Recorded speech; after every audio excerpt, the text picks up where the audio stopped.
Shalom Bapak Ibu semua yang dikasihi oleh Tuhan kita Yesus Kristus. Kembali lagi dengan saya Pendeta Firdaus Karubaba. Hari ini saya akan membagikan satu kebenaran firman Tuhan yang akan menjadi berkat bagi setiap kehidupan kita semua. Bapak Ibu, Amsal pasalnya yang ke-17 ayat 22 berkata, hati yang gembira adalah obat yang manjur, tetapi semangat yang patah mengeringkan tulang.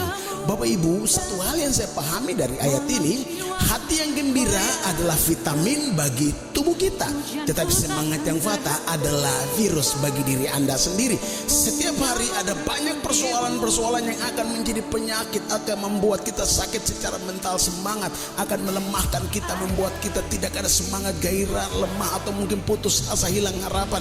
Tetapi obat daripada semuanya itu adalah hati yang gembira. Bapak Ibu, hati yang gembira saya catat di sini dimulai yang pertama dari hati yang selalu bersyukur.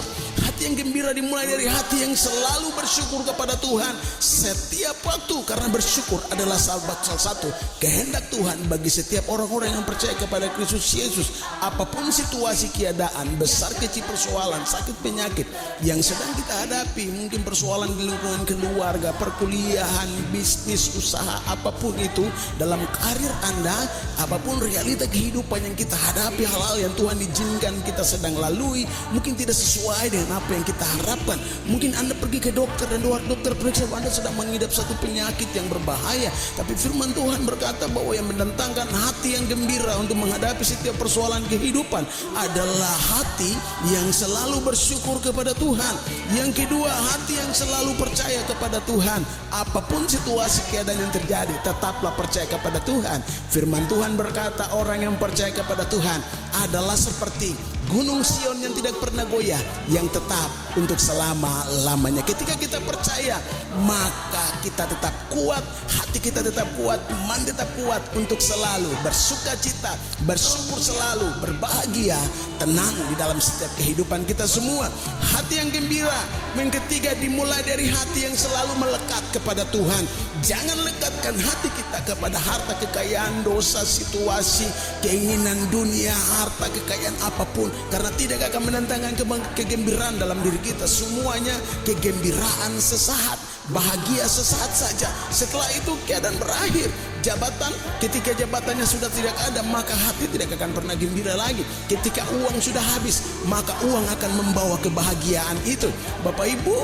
Tapi ketika kita lekatkan hati kita kepada Tuhan, hati yang melekat kepada Tuhan, hati yang akan selalu bersuka cita, bergembira setiap waktu, bukan karena situasi baik, bukan karena tidak ada persoalan, meskipun ada persoalan, tapi karena hati kita selalu melekat kepada Tuhan, maka itulah yang mendatangkan kegembiraan dalam setiap perjalanan hidup kita. Yang terakhir, hati yang gembira dimulai dari hati yang selalu memuji dan menyembah Tuhan. Mulai bangun pujian penyembahan di dalam setiap kehidupan kita hari lepas hari. Setiap waktu, di awal hari-hari Anda, di akhir hari-hari Anda, di tengah malam, pagi, dalam situasi apapun, di tengah lingkungan pekerjaan Anda, sedang kerja di kantor, nyalakan pujian. Anda sedang berkendara dengan mobil apapun itu, pujian. Anda sedang bekerja, masak apapun di rumah, menyanyikan pujian dari hatimu, karena Allah bertakhta di atas puji-pujian. Puji-pujian yang lahir dari hati yang tulus, hati yang menyembah kepada Tuhan, maka Allah akan bekerja, maka damai akan lahir, sukacita akan lahir, kegembiraan akan lahir, ketenangan akan lahir dari hati yang selalu memuji dan menyembah Tuhan. Untuk itu Bapak Ibu, Amsal pasal 4 ayat 23, jagalah hatimu dengan segala kewaspadaan, karena dari situlah terpancar kehidupan. Dalam terjemahan lama dikatakan, dari situlah terpancar mata air kehidupan. Hati ini harus dijaga dengan baik, karena hati itu penting, karena hati itu sesuatu sentral dari kehidupan manusia. Iblis incar ini hati, iblis mau hati kita dirusak, karena kalau hati kita rusak, maka tindakan kita akan hancur, pikiran kita akan hancur, damai akan hancur. Iblis akan masukkan dendam, iri hati, amarah. Iblis akan masukkan apapun itu, virus-virus yang merusak hati kita, sehingga kita tidak akan menikmati kegembiraan. Bukan karena kita tidak punya uang, meskipun kita punya uang, kita punya kebahagiaan, kita punya harta dan jabatan, keluarga keluarga apapun, ketika hati kita tidak dijaga dengan baik, maka setan akan membawa kegembiraan, kebahagiaan dan ketenangan, sukacita dari kita. Karena kita tidak akan bisa menikmati semuanya itu. Jaga hati kita dengan sebaik mungkin. Karena dari hati seseorang bisa berdoa kepada Tuhan. Karena dari hati seseorang menyembah kepada Tuhan.